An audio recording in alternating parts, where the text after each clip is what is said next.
आया है। जैसे कि इलेक्शन के बाद में काफी लोग बहुत आश्चर्यजनक हुए कि ऐसा कैसा हुआ कि फिर से जो है कम से कम 3 राज्य में 4 राज्य में जो है भाजपा की सरकार बहुमत से आ गई। और काफी लोगों को उम्मीद भी नहीं थी कि इस तरीके से जो रिजल्ट आ सकते हैं। और सबसे ज्यादा लोगों को 2 राज्यों में बहुत सारे आश्चर्यजनक रिजल्ट देखने को मिला, जैसे कि मध्य प्रदेश और जो है छत्तीसगढ़। क्योंकि ये लोग मान के चले थे कि भाई यहाँ पे सरकार उन्हीं की कांग्रेस की ही बनेगी। और ये लोग शपथ ग्रहण के भी, जो मंत्रिमंडल के भी ये लोग आगे की सोच रहे थे, जो है वामपंथी पत्रकार। तो क्या क्या हुआ, क्या क्या प्रतिक्रिया हुआ, उसी श्रृंखला में हम देखने की कोशिश करेंगे। और काफी सारे जो बात आई इसमें कि भाई जो है 5 राज्य अगर जीत गई कांग्रेस, तो मोदी सरकार तो अल्पमत में आ जाएगी जो 2024 जो इलेक्शन में। तो इस तरीके से ही वामपंथी पत्रकार आकलन कर रहे थे एक तरीके से। और जो है इनके जो स्वतंत्र पत्रकारिता के बारे में भी हमें थोड़ा बहुत विश्लेषण करना पड़ेगा। वामपंथी पत्रकार क्या क्या कर रहे थे, कि किस तरीके से इसको बुनाने की कोशिश कर रहे थे। और ये भी देखिए कि पहली बात तो यह है कि इन्होंने जो भाजपा के जो अंदरूनी जो फाइट हुआ था, वो का जो है शिवराज और जो है सिंधिया इस तरीके से 2-3 गुट बन गए थे, उसको बनाने की कोशिश की थी। बल्कि इसके असर में वहां पे ग्राउंड जो है ग्राउंड में क्या रियलिटी है, वहां पे लोगों की क्या प्रतिक्रिया है, उसको भाप नहीं पाए सही तरीके से इन लोग। तो ये लोग इनको भी दोष दिए कि कमलनाथ को, कि इन्होंने ये जो है बागेश्वर बाबा को बहुत भाव दिया और सॉफ्ट हिंदुत्व की जो कार्ड खेलने की इन्होंने कोशिश की, जो कमलनाथ के ऊपर भी इन्होंने इल्जाम लगाए। तो इस तरीके से काफी उन्होंने गलत आकलन किया। और बाद में ये भी एक विश्लेषण आया कि भाई ईवीएम के वजह से भी हो सकता है कि जो है इस तरीके से भाजपा जीती हो। ये आकलन भी उन्होंने करने की कोशिश की। और सही तरीके से इसको देखने की कोशिश करेंगे एक के बाद एक क्या क्या हुआ। और ये भी देखिए यहाँ पे कोई नहीं जानता था कि महादेव बेटिंग ऐप की जो ये हुआ घोटाला हुआ या करप्शन हुआ, वो जमीनी स्तर पे इतना काम करेगा। और कोई साफू करके एक व्यक्ति है, उनके बेटे की हत्या किया गया था कोई जिहादियों ने या इस तरीके से। तो वो उनके पिताजी भी उस इलेक्शन में जीत गए। कोई इसके आकलन नहीं किया था, क्योंकि वहां पर अगर देखा जाए तो ऐसा सीएम कैंडिडेट तो घोषित ही नहीं किया था छत्तीसगढ़ में, अगर देखा जाए तो ये आश्चर्यजनक जीत है कि भाई इन्होंने उस तरीके से कैसे जीत लिया। और दूसरी एक और घटनाक्रम हम देखेंगे कि भाई ये अखिलेश वकिलेश करके इन्होंने इस तरीके से एक बात कही कमलनाथ ने, और इसका असर कितना हुआ जमीन पर वो आकलन करना ये सही तरीके से नहीं कर पाए वामपंथी पत्रकार। ये तो भाई वैसे ही वहां पे सपा की जो ये है पार्टी के जो जनाधार वोट शेयर है उतना तो नहीं है, काफी कम है अगर देखा जाए तो। लेकिन इन्होंने गठबंधन नहीं किया छोटी बड़ी पार्टी में, जैसे कि गोंडवाना पार्टी जो है, जो ट्राइबल पार्टी है मध्य प्रदेश के, वहां पर इन्होंने गठबंधन सीट नहीं किया। वहां जो सीपी जो कम्युनिस्ट पार्टी है उनको भी इन्होंने सीट नहीं दिया अगर देखा जाए तो इसका आकलन सही तरीके से वामपंथी नहीं कर पाए। उल्टा इन्होंने अलग अलग तरीके से मनगढ़ंत कहानियां करने की कोशिश की। अगर इसकी जो पिछले संदर्भ में हमें देखना पड़ेगा, इन्होंने किस तरीके से इलेक्शन की जो ये करने की कोशिश की। जो ये हुआ कि जब 2000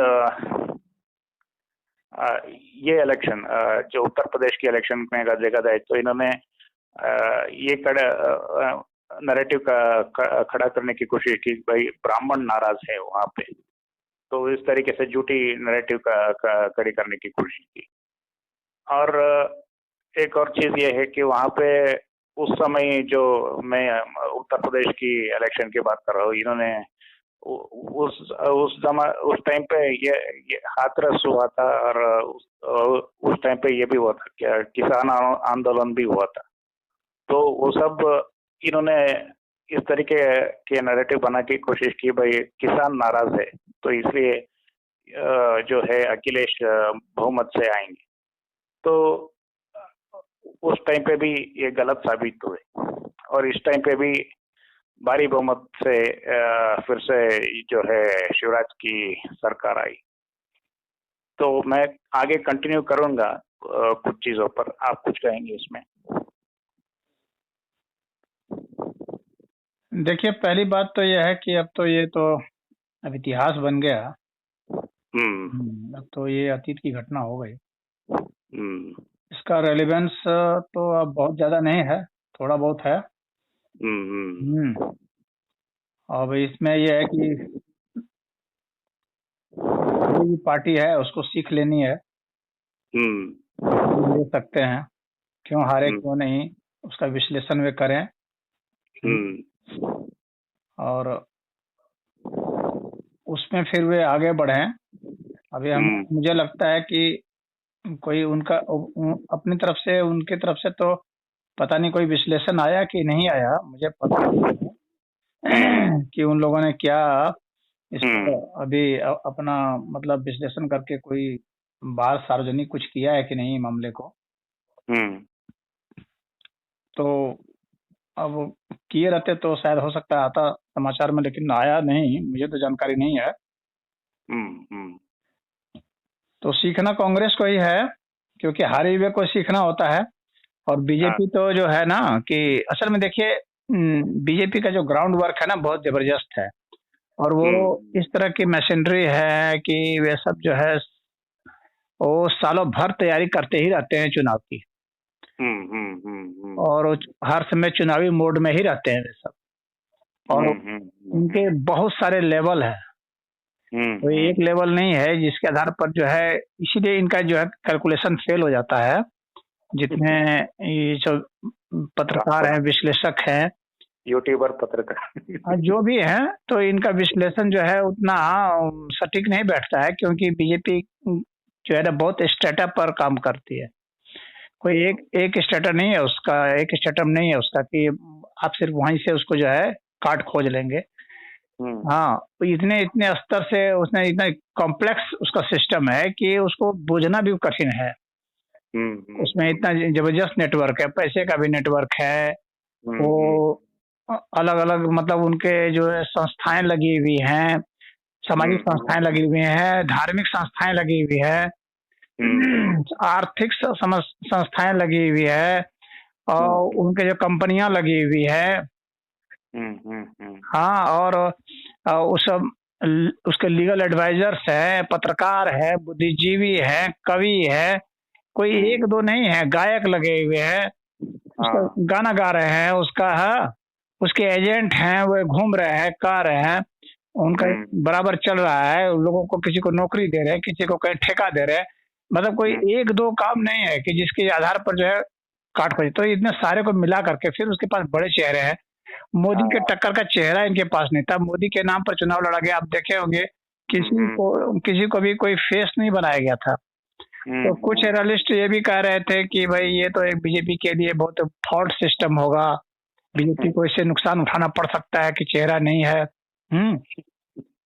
हारने पर उस आधार पर भी बात होती, लेकिन जब जीत गए हैं तो फिर वो बात नहीं ना होगी। फिर तो होगी कि भाई ये मोदी वर्सेस इन लोग का था। तो मोदी ने कहा भी कि भाई मोदी जो है गारंटी है। तो लोगों को मोदी की गारंटी पर भरोसा हुआ, तो लोगों ने वो दिया। तो बहुत सारी जटिल प्रक्रियाएं हैं, उससे हो करके अब ईवीएम को भी रोना रोते हैं। तो भाई ईवीएम में भी कुछ बदलाव के इन लोगों ने कुछ, उस पर तो मैंने सुना है कि कुछ इन लोगों ने प्रस्ताव दिए हैं कि जो वीवीपैट का जो वो निकलता है वो उसमें स्लिप जो तो दिए है कि वो जो स्लिप निकलता है तो उसको जो इधर उधर गिराया नहीं जाए, बल्कि उसको भी एक पेटी में बंद किया जाए और ईवीएम में जो काउंटिंग होगी उसके बाद फिर उसकी भी काउंटिंग होगी, ताकि दोनों की काउंटिंग का मिलान हो जाएगा कि उसमें जितने वोट आए हैं उसमें इतने वोट हैं कि नहीं है। जब दोनों का मिल जाएगा तो माना जाएगा कि सही है। तो खैर अगर उसमें पारदर्शिता उस तरह से मान जाए, निर्वाचन आयोग कर दे तो अच्छी ही बात है। हाँ, तो उसके आधार पर भी फिर इनके पास कोई कंप्लेन का वो जरिया नहीं रहेगा कि भाई हम लोग ईवीएम के कारण हार रहे हैं। तो हार तो उसके कारण नहीं रहे हैं, हार तो इनका जो बेस सपोर्ट खत्म हो गया है। इनको खुद देखना चाहिए। जब ये वहाँ जंतर मंतर पर धरना देने के लिए बैठे, कांग्रेस पार्टी बैठी, राहुल गांधी वाला साहब थे, लेकिन वहाँ कहाँ भीड़ जुटी। तो उससे तो ये पता चलता है कि इनके पास जो है आधार इनका खिसकता जा रहा है। इनके पास नैरेटिव बचा नहीं है आज के समय में। तो इस तरीके से वो इनको बड़े मुद्दे, अच्छे मुद्दे उठाने पड़ेंगे और जो है एक तो गाली बक रहे हैं, सनातन धर्म को गाली बक रहे हैं या किसी से बकवा रहे हैं, तो ये लोग तो खुद ही एंटागोनाइज कर दे रहे हैं ना समाज को। भाई जिससे आपको वोट लेना है उसको क्यों एंटागोनाइज कर रहे हो? तुम धर्म के नाम पर कुछ बोलो ही नहीं, राम रहीम कुछ मत बोलो। मैं उसके ऊपर भी बाद में आऊंगा। हाँ, जब तुम जानते हो कि भारत में लोग संवेदनशील है, तुम धर्म के नाम पर राजनीति कर नहीं सकते। हाँ, अगर तुम मुस्लिम करोगे तो सिर्फ जाहिर सी बात है सिर्फ मुस्लिम का वोट पाओगे, बाकी लोग तुमको नहीं देंगे ना वोट उस तरह से खोल करके, खुले दिल से तो देंगे नहीं। कोई पैसा लेकर दे देगा, कोई कैसे दे देगा। जो बीजेपी से नफरत करता है उस नफरत के कारण कांग्रेस को दे रहा है विकल्प के अभाव में, अन्यथा वो भी कांग्रेस को नहीं देता। जाल में वो दे रहा है इसलिए क्योंकि वो बीजेपी से ही नफरत करते हैं और उनको कोई दूसरा विकल्प नहीं मिल रहा है जो कि बीजेपी को हरा सके, इसलिए कांग्रेस को दे रहे हैं वोट। अन्यथा कांग्रेस को वोट नहीं देते। देखिए आम आदमी पार्टी को पंजाब में दिए, जहां भी उनको विकल्प नजर आ जाएगा, जैसे कि उत्तर प्रदेश में मान लीजिए कि ये जो है अखिलेश यादव जी हैं, तो लोग उनको दे देंगे, उनको नहीं देंगे। तो जहां विकल्प नहीं कोई पार्टी है भाजपा की, तो वहां पर ही कांग्रेस को मिल रहा है, ये जान लें अच्छा से। तो यहाँ पे बहुत मुश्किल हो जाएगा इन लोगों के लिए। ये लोग अच्छे मतलब वो अपनी इमेज ठीक नहीं कर पा रहे हैं, जो चाहिए राष्ट्रीय स्तर पर ठीक करने का, उस स्तर पर काम नहीं कर पा रहे हैं। और अपनी इन फाइटिंग उनकी जो है वो सब अलग ही है। और हर जगह ये जो भ्रष्टाचारियों का समर्थन करना, तो कहीं आतंकवादियों का समर्थन करना, इधर वो उनका गाजा वालों का जो है समर्थन कर रहे थे, हमास का समर्थन कर रहे थे। तो ऐसा करके क्या वो शो करना चाहते हैं? तो सही है। तो हम इसी के ऊपर आगे देखेंगे कि भाई किस तरीके से वो जो है सनातन की गाली ये लोग क्यों दे रहे हैं। ये कांग्रेस तो नहीं दे रही, लेकिन दे नहीं रही, लेकिन दिलवा रही है ना। वो देना ही है। जब आप जो है कुछ उसके खिलाफ नहीं बोल रहे हैं, आपका तब माना जाता है जब आप उसको किक आउट कर देते हैं। जो जिससे गठबंधन कर रहे हैं वो जब ऐसा बोलता है तो उसको हटा देते हैं, और उसकी आलोचना भी करते हैं और हटा भी देते हैं, और यह भी जारी कर देते हैं कि कोई भी अगर बोलेगा तो उसको भगा दिया जाएगा। तो इस तरह का जब स्टेटमेंट आता है, हार्ड स्टेटमेंट आता है, तब लोग सोचते हैं कि नहीं, हाँ भाई अब इसका ये ठीक है। जब चुपचाप बैठे हुए हो, गाली दिलवा रहे हो, हाँ प्रोजेक्ट करा रहे हो, लोग इतना बेवकूफ थोड़ी है। वो जमाना थोड़ी ना है कि तुम जो बोलोगे सब लोग देख रहे हैं, कुछ समझ नहीं रहे हैं। अब वो लोग खुद ही राजनीतिज्ञ हो गए हैं। इतना सुनते सुनते, इतना टीवी टीवी में सुनते सुनते, अखबार में पढ़ते पढ़ते और मोबाइल में सब ढेर सारे सोशल मीडिया के चैनल देखते देखते लोग खुद ही राजनीतिक हो चुके हैं। हाँ अब ये राजनेताओं को बुद्धि देने में समर्थ हो चुके हैं। हाँ, राजनेताओं से ये बुद्धि नहीं ले रहे हैं। अब ये जनता जो है ना, खुद राजनेताओं को बुद्धि देना चाहती है। हाँ, जान रहे हैं कि ये लोग सारे जो है चोर चकार सब हैं, चिरकुट है सब। ये सब फंसे हुए हैं केस में, अपने बचाने के लिए सब उपद्रव कर रहे हैं, अपने लूट रहे हैं, खा रहे हैं, हम लोग को वो कर रहे हैं। प्रशांत किशोर क्या बोला वहाँ बिहार में, बोला ना एक उसमें सभा में कि जो है लालू यादव जो है वो बहुत ही अच्छे पिता है। हाँ, क्योंकि जो है वो अपने बच्चे का बहुत ख्याल रखते हैं। अनपढ़ बच्चे जो है 8वीं 9वीं पढ़े हुए हैं, उनको भी बनाना चाहते हैं मंत्री और मुख्यमंत्री। और आपके बच्चे इतना पढ़ लिख गए हैं और उनके लिए कहीं रोजगार नहीं है। बात तो सही है। उस पॉइंट पे वो सही है, क्योंकि तो जो भी बने हैं वो सब उन्हीं के लिए बनाने की कोशिश करे। इसीलिए जो है नीतीश कुमार को सेंटर को भेजने के लिए उन्होंने ये सब प्लानिंग किया, उनको पीएम बना के जो है बिहार की राजनीति से उनको अलग करने की कोशिश। बिहार की राजनीति में तो उथल पुथल अब होने वाली है।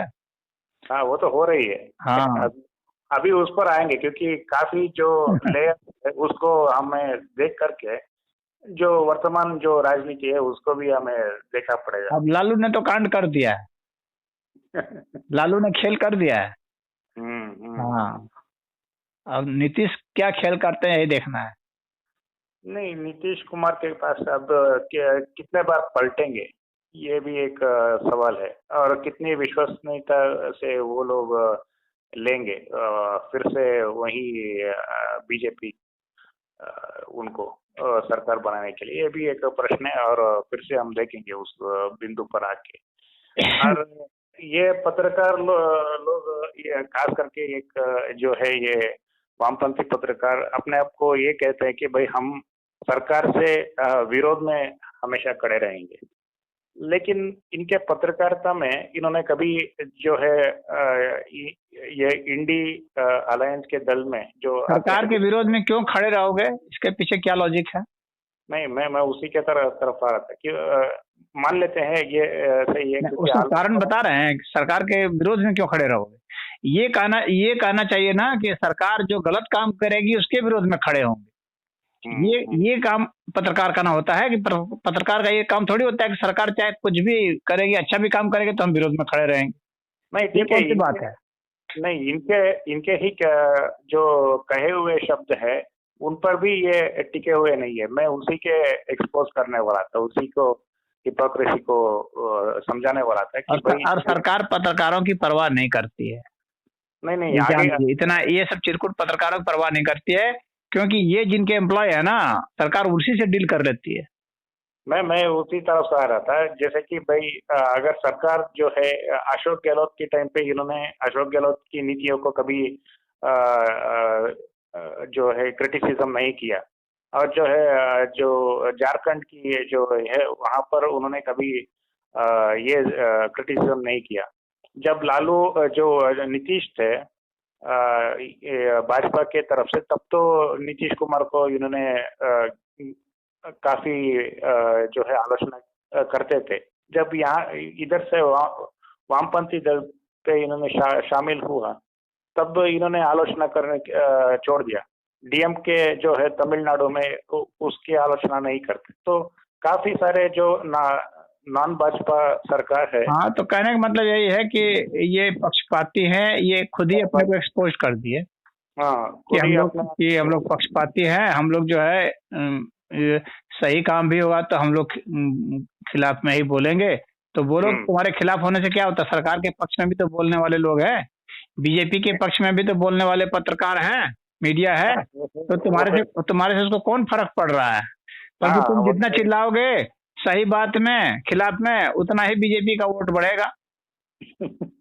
हाँ ये एक और नैरेटिव बहुत पहले से चल रहा था, जैसे कि भाई ये लोग सुप्रीम कोर्ट को बहुत ही जो है तारीफ कर रहे थे, जो है मोदी के खिलाफ जो है आखिरी उम्मीद, इस तरीके से काफी इन्होंने नैरेटिव चलाने की कोशिश की। जब पता चला कि 370 या जो है एक और महत्वपूर्ण आया, वो जो कौन सा है भाई, पीएम केयर फंड, उसके ऊपर, या राफेल मुद्दा उसके ऊपर, और इलेक्टोरल बॉन्ड उसके ऊपर काफी इनके जो है निर्णय वो उल्टा पड़ गया ये वामपंथियों की। अब जो है ये गाली देने लगे चंद्रचूड़ को, ये भी जो है भाजपा की एजेंट है, इस तरीके से उन्होंने देने की कोशिश की। अब तो ये भी कह देंगे कि ये जो है ना, ये भगवान राम जो है ना वो भी भाजपा के एजेंट है। बोल देंगे ये।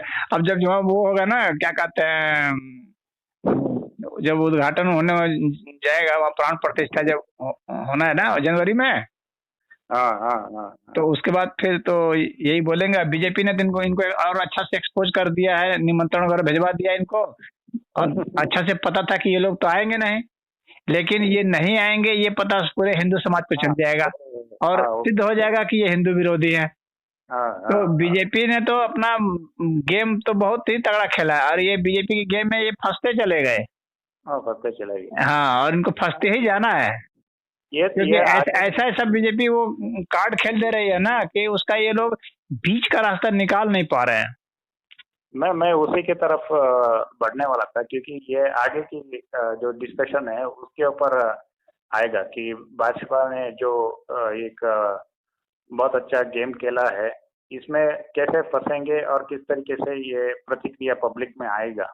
फंसेंगे नहीं, फंस गए, ऐसा नहीं है कि अब भविष्य में होगा, फंस चुके, क्योंकि इन लोगों ने अपना अपना रिएक्शन दे दिया। सीताराम येचुरी ने भी दे दिया, ममता ने भी दे दिया, सभी ने दे दिया, कांग्रेस पार्टी का भी आ गया, अखिलेश का भी आ गया, सबका तो आ ही गया। तो अब इनको अब दोबारा क्या फंसेंगे, फंस गए, हो गया इनका इवेंट हो गया, हैपेंड।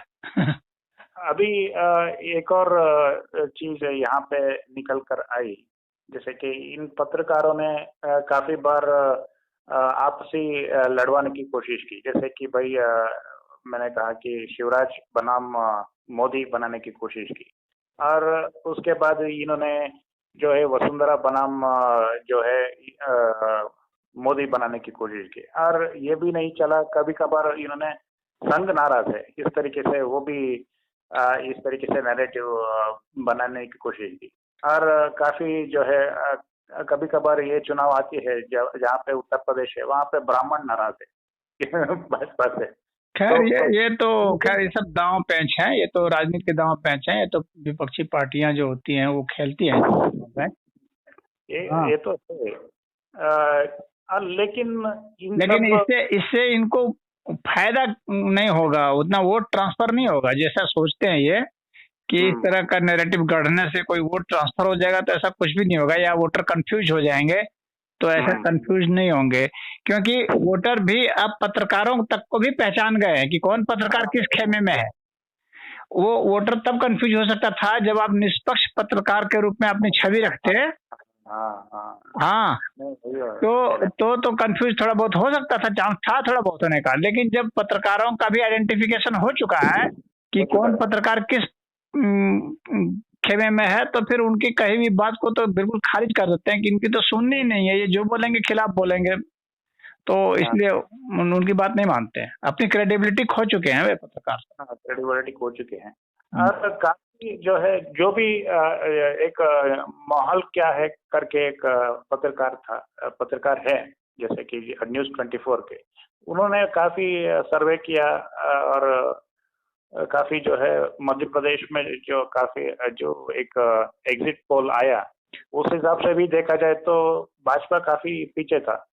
तो इनके विश्लेषण में भी जो ग्राउंड में जो भी पत्रकार गए, उनको भी काफी जो है शॉक लगा कि भाई इतनी भारी बहुमत इस तरीके से कैसे आ सकती है। जैसे कि क्या कमलनाथ की जो चेहरा है, इस तरीके से नुकसान कैसे हुआ? और ये तो मध्य प्रदेश हुआ, राजस्थान में भी ये इन लोगों ने अपने जो स्टूडियो है वहां पर भी 5 राज्यों की सरकार बना लिया था अपने हिसाब से। तो अपने आप हिसाब से तो ये पूरे देश में ही सरकार बना लेते हैं। बना लेते हैं। अपने हिसाब से तो बनाने में क्या जाता है, लेकिन अंदेशा सबको हो गया था कि राजस्थान और मध्य प्रदेश तो बिल्कुल ही बीजेपी को जीतना ही जीतना है। सिर्फ कंफ्यूजन था तो छत्तीसगढ़ में था, क्योंकि छत्तीसगढ़ में जो है वो जो बघेल साहब थे उनके खिलाफ में कोई बढ़िया तगड़ा कोई उसमें चेहरा नहीं था इन लोग के, तो भाजपा की तरफ से। परंतु वहां पर मोदी का चेहरा था, और सबसे बड़ी बात ये हुई ना कि बघेल ने अपनी क्रेडिबिलिटी खो दी वो महादेव ऐप के कारण। महादेव वो एक भ्रष्ट सिद्ध हो गया, और ये भी सिद्ध हो गया कि ये पैसा यहाँ से सोनिया गांधी को पहुंचाता है। पहुंचा रहे हैं। हाँ, तो पब्लिक में सिद्ध हो गया ये, इसलिए चीज ये है कि विश्लेषण ये आया कि बघेल साहब ने गठबंधन नहीं किया। जो छोटी पार्टियां हैं वहां पे ट्राइबल कैसे गठबंधन करेंगी? जो पार्टी सत्ता में है, जिसको इतना बहुमत आया हुआ है, जो मुख्यमंत्री है, वो एरे बेरे नत्थु खेरे पार्टी से थोड़ी गठबंधन करती है। हारे हुए लोग ना गठबंधन करते हैं जीतने के लिए, जीती हुई पार्टी क्यों गठबंधन करने जाए? तो उतना फीडबैक इनको जाता नहीं, क्योंकि चमचों की पार्टी है ना। तो उतना फीडबैक नहीं जाता है कि लोगों में क्या बदलाव आ गया है मूड में, क्या आज से 5 साल पहले जो मूड था क्या वही है आज। तो और इस तत्कालिक स्थिति में हम लोग को क्या करना चाहिए, तो ऐसा नहीं करते हैं। वे अपने अहंकार में चूर रहते हैं कि हम लोग तो जीत ही रहे हैं, हम लोग का तो जलवा ही जलवा है, हम लोग का सब कुछ है। ये नंगू धंगू पार्टी है, इनके चक्कर में क्या पड़ना है। अब देखिए, एक और जो जीती हुई राज्य है जैसे कि तेलंगाना, वहां पे इन लोगों ने ये नैरेटिव करने की कोशिश की। वहां पे भारत जोड़ो यात्रा की असर हो गया अचानक, जो है बाकी राज्यों में नहीं हुआ, लेकिन यहाँ पर भारत जोड़ो यात्रा तेलंगाना पे असर हो गया। और ये नैरेटिव जो है काफी, जो कर्नाटक के जीत में जो है इन्होंने वहां पर भी जोड़ने की कोशिश की। हिमाचल की इलेक्शन में भी इन्होंने राहुल गांधी की जो उनको भी क्रेडिट देने की कोशिश की।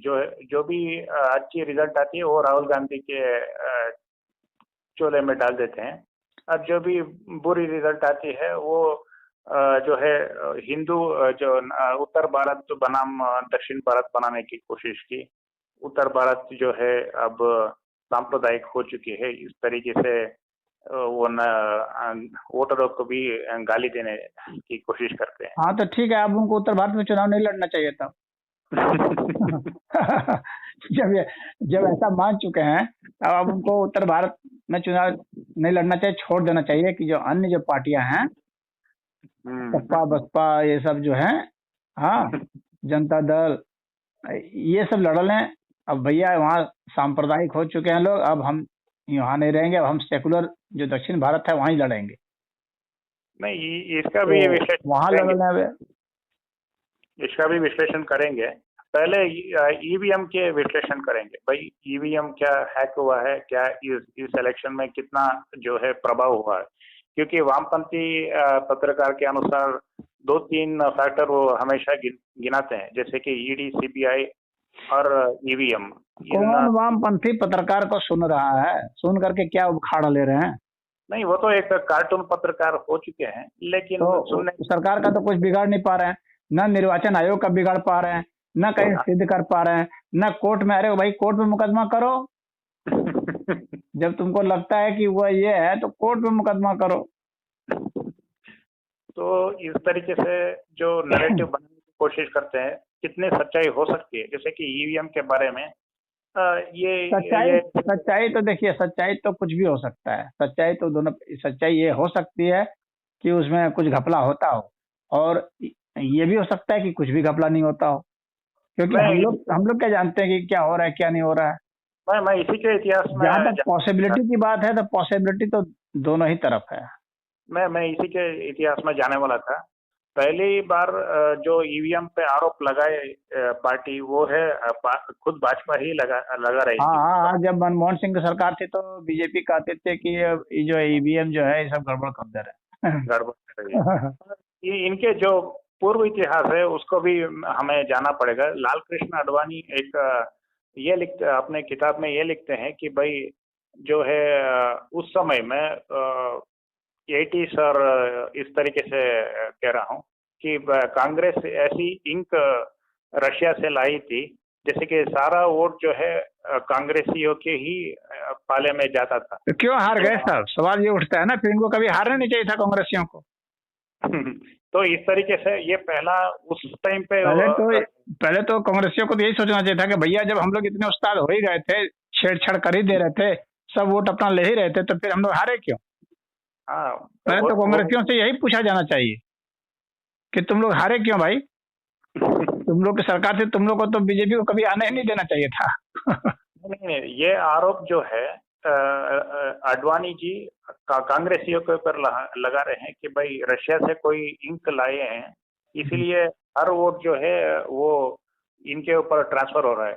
और बाद में जो है भाजपा की एक और जो बुद्धिजीवी एक होते थे, जीवीएल नरसिम्हा राव करके, वो उन्होंने एक किताब भी लिख दिया कि ईवीएम से कैसे हैक हो सकता है चुनाव। उसके ऊपर भी उन्होंने काफी जो है विस्तार किताब लिखने के लिए तो कोई किताब लिख दे, लेकिन जब निर्वाचन आयोग ने सभी पार्टियों को बुलाया कि अपने अपने बहुत बड़े बड़े हैकरों को लेकर के आप लोग आ जाइए, और बिल्कुल ही वहां पर कर दिया कि अब इसको हैक करके दिखा दीजिए, एक ने भी हैक करके दिखाने की हिम्मत नहीं जुटाई। नहीं, उन्होंने कुछ शर्तें भी रखी है, वो अलग विषय है, हम उस विषय पे नहीं जाएंगे। हम इस विषय में जाएंगे कि भाई आज के वर्तमान जो इलेक्शन में जो ये हुआ, ये आरोप लगाते हैं कि भाई पूरा का पूरा मशीन चार्ज हुआ था 99%। इनका कहने का मतलब ये है कि वो मशीन जो निर्वाचन आयोग से जो इलेक्शन कमीशन से जो आती अच्छा, है, ये भी बात ये बताएं कि निर्वाचन आयोग को ऐसा हैक कराने से निर्वाचन आयोग को क्या फायदा होगा? नहीं, मैं उसी के तरफ ले जाने की कोशिश। निर्वाचन आयोग क्यों ऐसा करेगा? उसको क्या फायदा है निर्वाचन आयोग को? भाजपा की सरकार बने या कांग्रेस के बने, निर्वाचन आयोग को क्या फायदा हो जाएगा? नहीं, उन्हीं के जो सरकार की जो हस्तक्षेप है वहाँ पे बहुत ज्यादा है, उस हिसाब से देखा जाए वो अलग विषय है, हम उस पर ज्यादा नहीं जाएंगे इस टाइम पे। हम इस विषय में एक बार जब निर्वाचन आयोग चयनित हो जाते हैं तो सरकार उसका कुछ भी नहीं कर सकती। नहीं बहुत कुछ कर सकती है वो। नहीं, कुछ नहीं कर सकती है। उसके पास स्वतंत्र अपने अधिकार हैं, उसके कॉन्स्टिट्यूशनल उसको राइट्स है, और उसका पद भी सुरक्षित है। दोनों सदनों से पास करना पड़ेगा तब जा करके वो हटेगा, और चार्ज भी सिद्ध करना पड़ेगा। इतना आसान नहीं होता है। एक बार कोई जज बन गया तो ऐसा नहीं है कि आप उसे तुरंत हटा देंगे इसी तरह से। हाँ, वो तो है।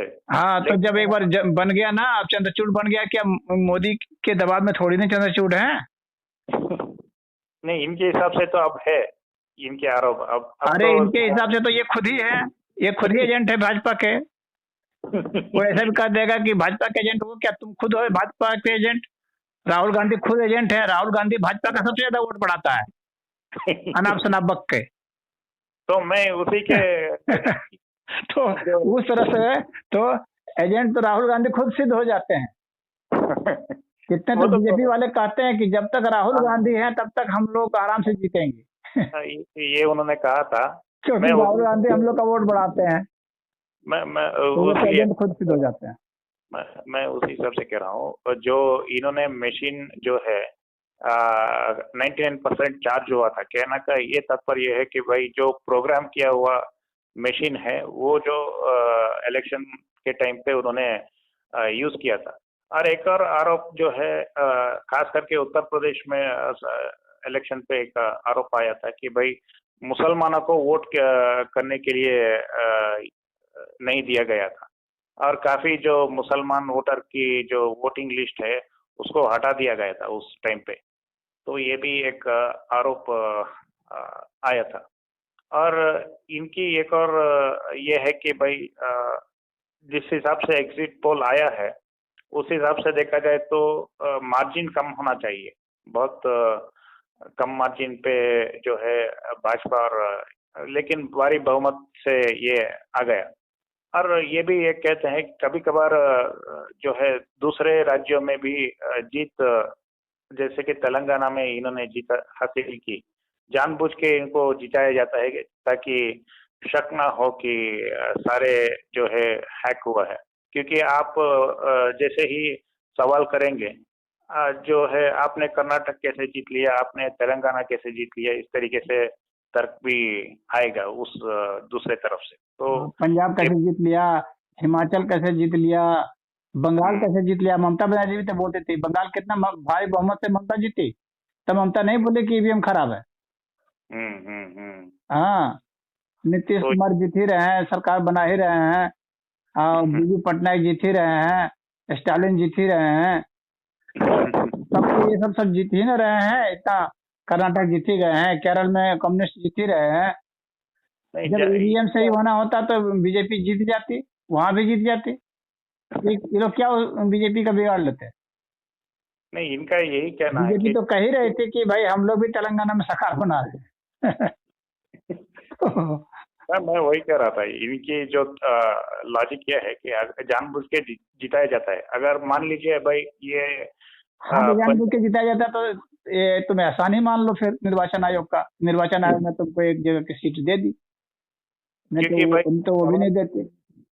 जैसे ही सवाल पूछेंगे ये तो जो है ना, ये सब गाल बजाते हैं। ये कभी यह नहीं दोष देते कि हम लोग की नीतियां खराब हैं। हम लोग जो है काम नहीं कर रहे हैं जनता के बीच में। हम लोग जनता के बीच में अपना अच्छा चरित्र नहीं रख पाए। हम लोग सारे भ्रष्ट और चोर सिद्ध हो चुके हैं। इस बात को नहीं कहते हैं कि इसलिए हम लोग हार रहे हैं। तो इस हिसाब से एक और नैरेटिव जो है वो गढ़ने की। हाँ तो ये तो आरोप लगाते रहेंगे अपने को अच्छा सिद्ध करने के लिए, लेकिन अब वो जो है पब्लिक सब जान गई है, इनके बोलने का कोई असर नहीं है। ये ईवीएम के नाम पर ही यात्रा निकाल लें देश देश में पूरे। एक और ये है कि प्रॉब्लम ये है कि अगर मान लीजिए ईवीएम को रिजेक्ट कर लिया सारी जो पार्टियों ने, तब भी जो है अगर दूसरी जो इंडिपेंडेंट कैंडिडेट है अगर वो चुनाव लड़ ले तो शायद हो सकता है कि जो है विपक्ष की जो एक पार्टी की जो एक ये नहीं, है। वैसे इस बार विपक्षियों ने जो निर्वाचन आयोग को जो सुझाव भेजा है वो ठीक है, उससे मैं सहमत हूँ। हाँ उन्होंने हाँ। ठीक भेजा है कि भाई जो वो पर्ची निकल रही है उस पर्ची को भी गिना जाए। थोड़ी देरी जरूर होगी काउंटिंग में, लेकिन हाँ। वो ये सुझाव अच्छा है इन लोगों ने जो भेजा है निर्वाचन आयोग को, कि निर्वाचन हम्म। आयोग को मान लेना चाहिए कि भाई ईवीएम की भी काउंटिंग हो जाएगी और पर्ची की भी काउंटिंग हो जाएगी। यानी हम्म। पर्ची काउंटिंग मतलब बैलेट हो गया, एक तरह से बैलेट पेपर वाला हम्म। सिस्टम। और वो ईवीएम तो खैर वो हो गया, मशीनरी हो गया, तो दोनों तरफ से हो जाएगी काउंटिंग। ईवीएम की धांधली हो सकती है, ऐसा नहीं कि नहीं हो सकता, लेकिन जिस हिसाब से हो सकती है वो और जब क्या। इन लोग को फिर ऐसा लगेगा तो ये लोग तीन तरह से काउंटिंग करा लें। एक जगह सबको पूरे ब्लॉक में सब जगह से निर्वाचन आयोग को बुला करके सबको एक मैदान में इकट्ठा करा के हाथ उठवाएं, हाथ की गिनती करवाएं, जैसे वो वैदिक काल में होता था, महाजनपद काल में। तो उस सिस्टम को भी अपनाने साथ में।